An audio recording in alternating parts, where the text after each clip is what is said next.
বন্ধুরা, ট্রেডিং বাংলা একটা ভিডিওতে আপনাদের স্বাগত। দেখুন পিছনের আকাশটা দেখেছেন কি ব্লু লাগছে। গ্রামে এলে এরকমই হয়, একদম আকাশ ক্লিন, দারুণ ব্যাপার। আলু ক্ষেতের মাঝখানে বসে আছি।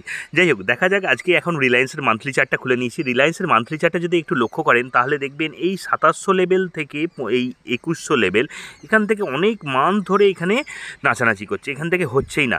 আর দেখুন এইখানটা একটা স্ট্রং রেজিস্ট্যান্স হিসেবে, মানে স্ট্রং সাপোর্ট হিসেবে কাজ করছে 2100 লেভেল, আর উপরেরটা স্ট্রং রেজিস্ট্যান্স হিসেবে কাজ করছে। আর একটা জিনিস যদি ভালো করে লক্ষ্য করেন তাহলে দেখবেন ওপর থেকে যদি একটা ট্রেন লাইন টানি, একটা দুটো তিনটে লেভেলের পর 4 নম্বর লেভেলে একটা ব্রেকআউট দিয়েছে। দেখুন 4 নম্বর ক্যান্ডেলে একটা ব্রেকআউট দিয়েছে। সো দেখা যাক এই ব্রেকআউটটা যদি এই 2700 লেভেলের ওপরে সাস্টেন, মানে ধরে রাখতে সাকসেসফুল হয়, সাস্টেন করতে সাকসেসফুল হয়, 2800 লেভেলকে যদি ক্রস করতে সাকসেসফুল হয়, তাহলে রিলায়েন্স কিন্তু আবার ওপরের দিকে যাওয়ার জন্য একদম রেডি।